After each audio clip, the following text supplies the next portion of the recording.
Hey, what's going on everyone, and welcome back to the Beamer Barn. Today we're going to be working on the 335i Wagon project, and specifically we're going to be installing this motor because honestly I'm just sick and tired of waiting to drive this thing. I have a ton of things lined up, mods and aftermarket retrofits, things that we want to do on the car, and I'm just sick of letting it sit in the garage like this. So we're going to go ahead and get the motor in, make a ton of progress towards getting this thing driving, as well as hooking up some of our new parts, some of our new hoses and stuff like that, so that way we have a reliable car when it is done and running. So I hope you guys enjoy the video, and if you do, please leave a like down below. Without further ado, let's get straight to work.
So just like that, we've got the engine installed in the bay here, and all the 6 bolts holding the subframe to the chassis are tightened up. And we even got the 2 bolts in for the transmission mount. Let me show you guys that. So the transmission mount actually lines up to 2 of the factory holes over on the passenger side of the car. So I'm able to put a couple of 13mm bolts in and hold it up that way. But then on the driver's side of the car, you can see that it doesn't have anything to even touch or line up to that would help us bolt it in. So we're gonna have to build some sort of adapter plate that's gonna give us some mounting holes to get this side of the transmission bracket mounted. And once we've done that, the transmission will be good to go. And that's basically the big challenge of this X-Drive swap. So now we're going to go ahead and button up some things in the engine bay here. I want to replace the main coolant pipe that runs along the bottom here because it's got both of, well, all 3 of the mounting tabs are broken off, and it's probably never been replaced before, so it could be old and brittle. But I do want to get the intake manifold on as well. We have fresh gaskets for that, so I want to get that on. And then we can start doing the power steering reservoir. Realistically, just a few things that I want to tidy up here to start getting the engine bay ready for our first start. But before we do get to that, we have a ton more things to do. So let's go ahead and get right to work.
So we are making a ton of progress on the front motor right here. Everything is slowly coming together and getting nice and organized back to its OEM position as it was laid out from factory, because I noticed a lot of hoses just weren't routed correctly. You know, over time, things tend to come unclipped and they come out of the way, and then it just kind of turns the engine bay a little messy. But now we're at a really good point where it's starting to look good. I'm almost ready to install the intake manifold, but I wanted to take this opportunity to change some of the vacuum lines that come off of the pump here.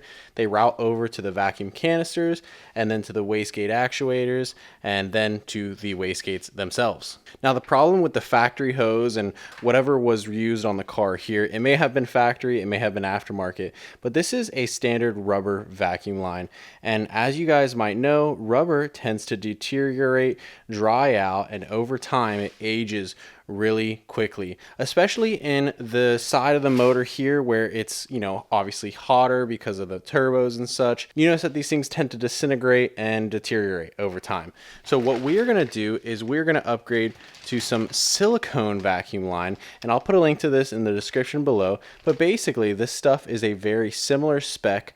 However, you'll see that because it is completely silicone construction, it is not going to deteriorate like the factory rubber would. Kind of like how I like to upgrade the rubber bushings to PowerFlex polyurethane ones, because not only do they help the car handle a little bit better with less deflection, but also the polyurethane construction of those bushings doesn't deteriorate, kind of like this silicone here. So we're going to go ahead and change the lines out here. I really recommend you guys do this, and like I said, I'll put a link to this in the description below, and that way we won't have to worry about heat deteriorating these lines. We'll have nice brand new vacuum lines. I do want to change the ones to the wastegates, but I think that we might have to order another bag of this stuff because it only came in like 10 or 15 feet. So I'm going to go ahead and do that right now.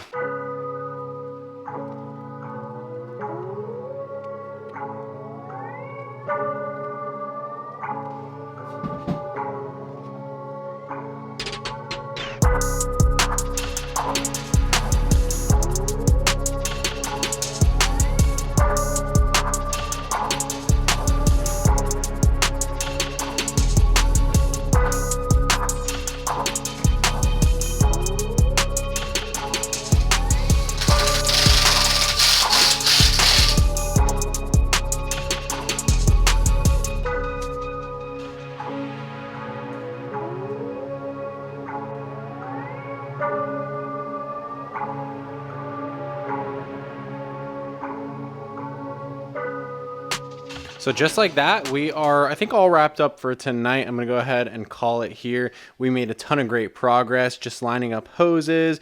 You know, we connected the oil filter lines here, did the vacuum lines, intake manifold is installed. All the wiring is done here in the harness box, but I think that there are 3 pins that were different between this and the sedan. So I'm curious as to when we first start up the car, we'll probably get a couple of fault codes, and that'll help us determine where those pins need to go, if they need to be reused, deleted, or what needs to happen there. But again, ton of progress made here. Got the hoses for the power steering reservoir. This is brand new, and we changed this because, you know, after 200,000 miles, well, on this chassis right here, it's safe to assume that this was never changed before, and there is a filter in these reservoirs, which is important to change in case it, you know, does get clogged and start messing and, you know, causing a failure of your power steering pump. So that's all taken care of. New hose is going to go up here to the radiator and everything up here, but I don't think that we're going to put that up just yet. I think we get a much better view of the motor like this, and opportunity to give you guys a better look as we service this thing. So I'm going to leave that off until the very last minute. But now, since we have this motor up, in the next episode, you're going to see us start pulling the rear subframes. We're going to get to work on the bushings that we have to replace, and then we'll probably change the DMTL system as well, which is back here. So a ton more work lined up. So stay tuned on this series, and definitely subscribe to the channel if you haven't yet. So that's going to conclude our video for today. I hope you guys enjoyed watching as we make a ton of progress on this build. Like I said, I'm just a little impatient, and I want to get this thing driving so that we have a little more room in the garage and that we can make other content with other cars. So stay tuned for that. I have some really exciting announcements for things that are coming to the channel. But anyways, guys, if you enjoyed this video or it gave you some value, go ahead and leave a like or a comment down below, and subscribe to the channel if you're new and you haven't yet. As always, I hope everyone has an awesome day, and we'll see you next time.